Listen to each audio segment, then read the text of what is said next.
Bonjour à tous. On est très content de pouvoir vous parler aujourd'hui de nos recherches archéologiques dans les Hautes-Laurentides. C'est peut-être moins l'occasion là, de présenter des résultats inédits, mais on va plutôt faire une présentation de l'évolution générale de ce projet de recherche-là. Parce que disons que dans les 2 dernières années, puis même la dernière année surtout, on a fait un très grand pas en avant au niveau tant scientifique que social et humain. Donc aujourd'hui, on vous présente un peu là, un état des choses. Mais avant tout, on aimerait ça vous parler du territoire sur lequel nos recherches se déroulent. Notre projet de recherche porte sur les Hautes-Laurentides, vraiment une magnifique région du Québec. Et vous voyez à l'écran un symbole important, le Grand Lac Nomineng. Mais il est important pour nous de souligner que nos recherches prennent part en territoire non cédé de la nation algonquine Anishinaabe. Nous reconnaissons que les endroits et les objets culturels que nous avons le privilège d'étudier appartiennent aux ancêtres de plusieurs Premières Nations encore bien ancrées dans le territoire, et par conséquent, nous souhaitons les remercier de nous laisser pratiquer notre passion de la recherche archéologique. Donc l'approche que nous privilégions dans nos travaux est intégrative et collaborative, d'où le titre de notre présentation, Regard croisé sur le patrimoine archéologique des Hautes-Laurentides. L'initiative, en fait, ce projet-là de recherche archéologique est né d'une initiative locale, mise de l'avant par deux enseignants d'histoire au niveau du secondaire à l'école du Méandre à Rivière-Rouge, qui sont des passionnés de patrimoine archéologique et d'histoire, et qui avaient pour but de mettre en valeur et de documenter le patrimoine archéologique des Hautes-Laurentides. Donc, c'est Sylvie Constantin et Sylvain Généreux ici que vous voyez à l'écran. Donc, il faut absolument qu'on les remercie parce que sans leur travail, probablement que l'archéologie des Laurentides aurait pris beaucoup moins d'ampleur. Donc, on les remercie, mais on veut aussi les féliciter parce que cette année, ils ouvrent le Centre d'interprétation et de recherche sur le patrimoine archéologique des Hautes-Laurentides. Donc, un local dédié à la recherche et à la mise en valeur, faire des expositions. Du patrimoine archéologique de notre région et les connaissants, je le sais, qui sont très fiers de cette réalisation-là. Donc, on va remettre un peu en contexte au niveau géographique et hydrographique, dans le contexte du nord-est américain, la région des Hautes-Laurentides. La région qui nous intéresse, c'est où vous voyez les cercles verts, et c'est la rivière du Lièvre, Petite-Nation et la rivière Rouge. Donc, dans le nord-est américain, en général, quand on est dans les Laurentides, on a vraiment un accès au niveau hydrographique vers des bassins versants importants du nord de la vallée du Saint-Laurent. Donc, vers la baie James, vers le lac Saint-Jean, vers le sud, vers la rivière des Outaouais, vers le lac Huron, vers la baie Géorgienne.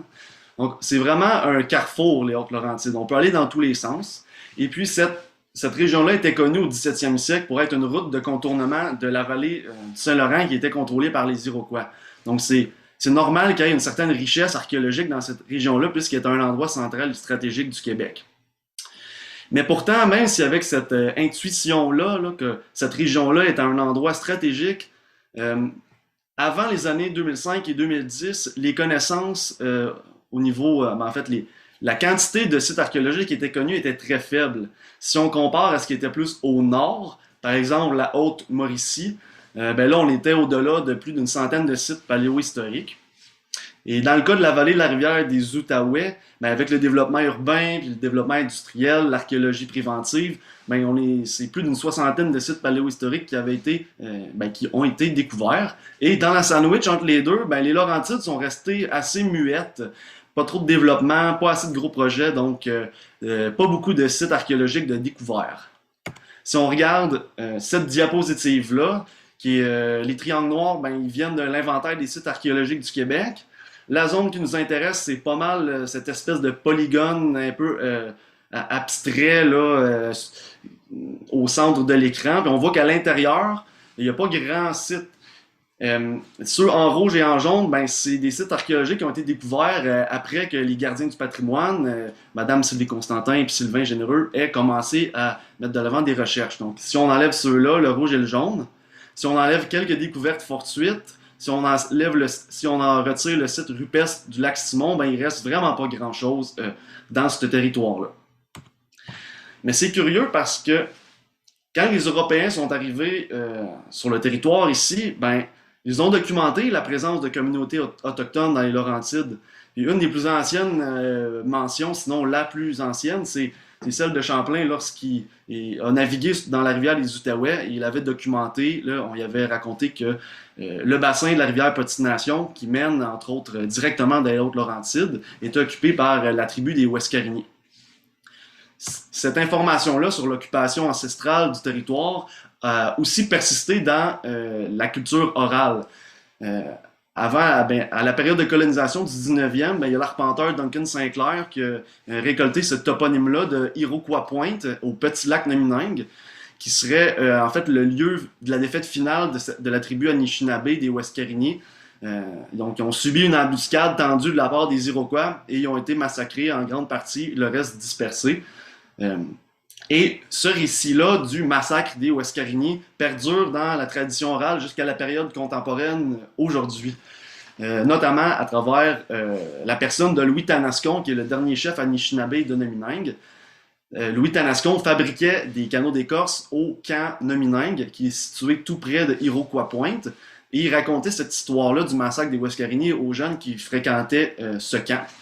Puis moi-même étant natif de Nomineng, avant même que je devienne archéologue et tout ça, là, je me suis fait raconter là, cette histoire-là qui reste vraiment dans la mémoire collective dans les Laurentides, surtout dans l'environnement des grands et petits lacs Nomineng.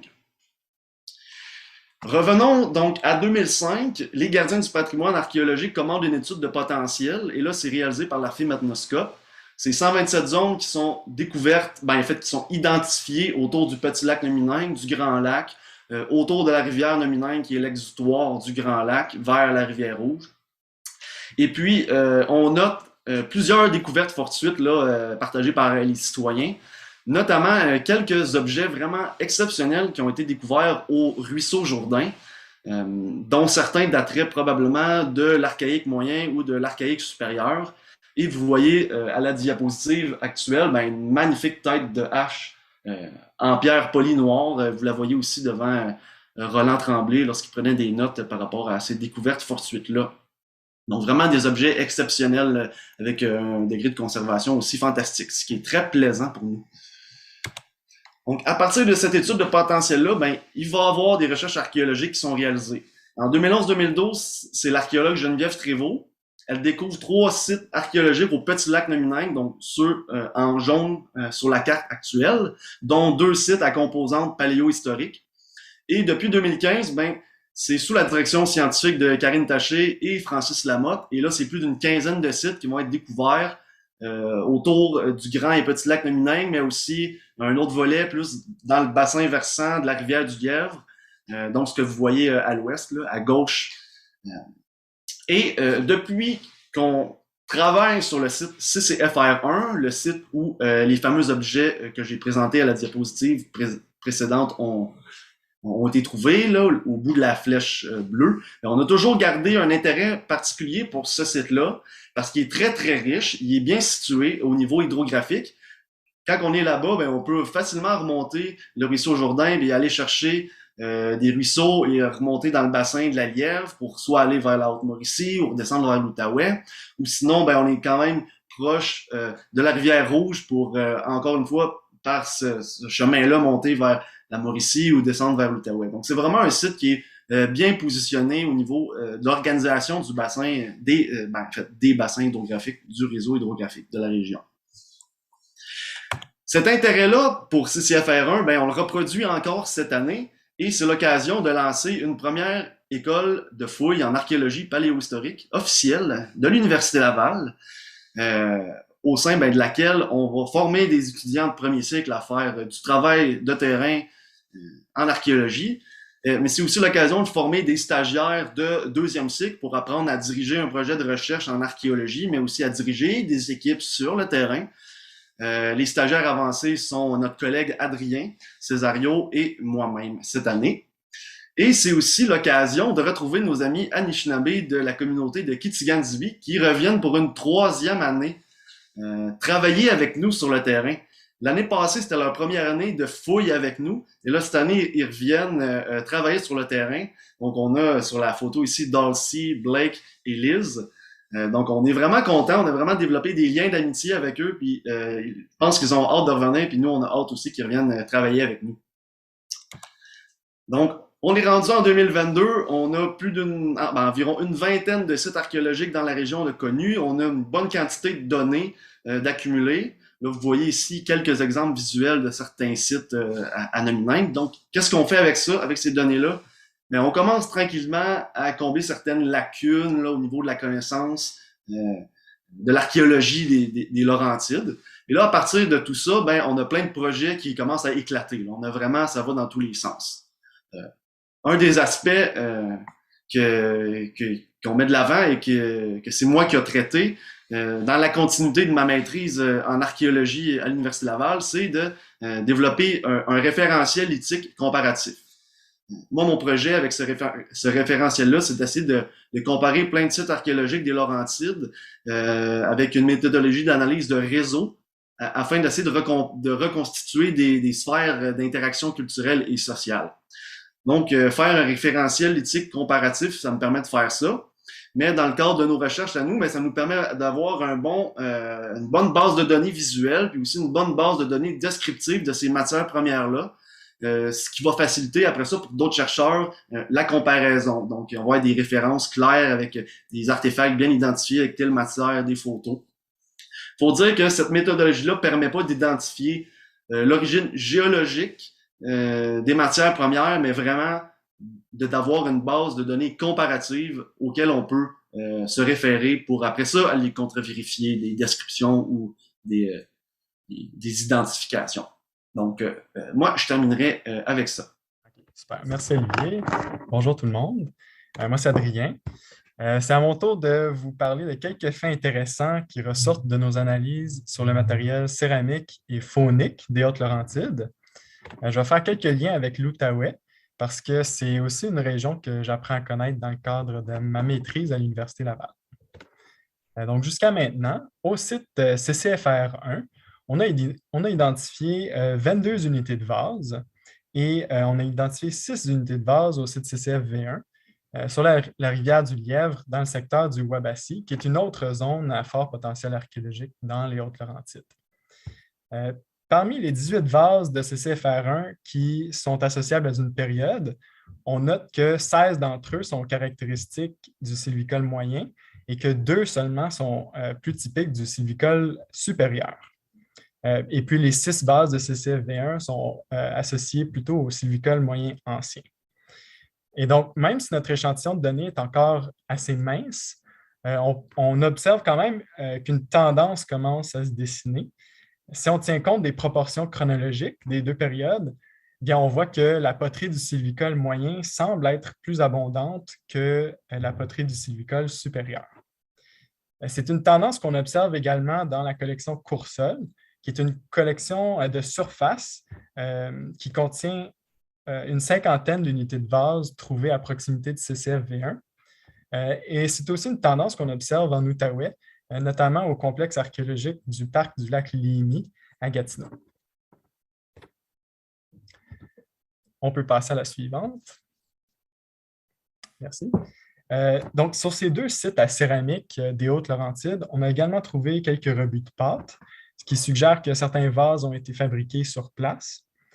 Et je voulais aussi mentionner en passant le vase 12 de CCFR1, qui est décoré d'empreintes assez peu communes, probablement réalisées avec la partie spiralée d'une coquille de gastropode. Peut-être que certains d'entre vous ont déjà vu ce type d'empreinte ailleurs. Et si c'est le cas, ben, on pourrait s'en reparler. On peut passer à la suivante. On constate aussi que certaines poteries des Hautes-Laurentides et de l'Outaouais partagent les mêmes motifs décoratifs. Ici, on retrouve le motif du croisillon sur au moins 4 unités de vase, vous voyez à gauche, des Hautes-Laurentides, et sur les vases de type Cabéchinan entrecroisés du parc du lac Liemi à Gatineau. Prochaine diapo. Un autre motif que ces deux régions ont en commun, c'est cette série de bandes d'empreintes ondulantes appliquées à la verticale, qui euh, qui est typique du vase de type Cabechnan à bande dentelée au parc du lac Lévis. Donc, la récurrence de ces motifs à travers le temps et sur une vaste étendue géographique suggère qu'ils ont une signification quelconque et que cette signification était connue d'un grand nombre de potiers ou de potières qui participaient à la même sphère d'interaction. D'ailleurs, on sait que les occupants de CCFR1 ont eu accès au chert Kichisipi et à la roche pyroclastique, deux matières lithiques qui proviennent vraisemblablement de la vallée de l'Outaouais. Donc, on voit qu'il semble y avoir des liens à faire entre ces deux régions. On peut passer à la prochaine. Une autre question centrale dans nos recherches dans les Hautes-Laurentides concerne les pratiques alimentaires et les activités de subsistance des populations locales. Depuis quelques années maintenant, Karine Taché mène des analyses de résidus lipidiques sur la céramique. Elle a trouvé que les lipides se conservent très bien dans la poterie des Hautes-Laurentides et du Nord-Est en général, ce qui atteste du potentiel élevé de cette piste de recherche. Ces résultats qu'on voit à l'écran suggèrent qu'une proportion élevée de vases de CCFR1 et de CCFV1 ont été utilisés pour traiter des ressources aquatiques, sans doute le poisson. Mais certains vases aussi contiennent aussi de l'huile végétale ou de la graisse d'animal terrestre. La poursuite de cette analyse nous permettra de mieux comprendre les tendances liées à l'utilisation de la céramique à travers le temps et les facteurs qui peuvent influencer ces tendances, entre autres les cycles d'exploitation saisonniers du territoire, les activités pratiquées sur les sites et les préférences culinaires des groupes qui les ont occupés. Prochaine diapo. Merci. Notre collègue Geneviève Potier-Bouchard, qui commence ses études postdoctorales à l'Université Laval, s'intéresse à des questions similaires entourant les activités de subsistance, mais les aborde, elle, en étudiant les restes fauniques. Donc, en plus des techniques d'identification plus traditionnelles en archéologie, en zooarchéologie, elle utilise présentement deux technologies qui permettent d'obtenir des informations très intéressantes à partir des petits fragments d'os qui ne sont pas identifiables par la morphologie et qu'on retrouve si souvent sur les sites d'occupation autochtones. Donc, pour les os non brûlés, elle évalue d'abord le taux de préservation du collagène à l'aide de la spectroscopie FTIR. Si la préservation est bonne, elle peut ensuite utiliser le ZOMS, qui veut dire Zooarchaeology by Mass Spectrometry, pour identifier l'espèce animale à partir du collagène. Ces résultats préliminaires suggèrent que certains os de CCFR1 ont suffisamment de collagène pour être identifiés de cette façon et même pour être datés au radiocarbone. Prochaine diapo. Pour les os qui sont brûlés et donc dépourvus de collagène, elle utilise aussi la spectroscopie FTIR, mais cette fois pour estimer le degré de chauffe des ossements. Et l'ensemble de cette démarche méthodologique permettra à Geneviève d'étudier les stratégies de chasse des occupants de CCFR1 et la manière dont ils géraient leur foyer. Les différentes informations zooarchéologiques qu'elle va recueillir pourraient témoigner, par exemple, de certains comportements liés au nettoyage de foyers, à la gestion des restes fauniques et à leur potentielle utilisation comme combustible pour alimenter le feu. Alors voilà, je passe maintenant la parole à Karine. Merci beaucoup.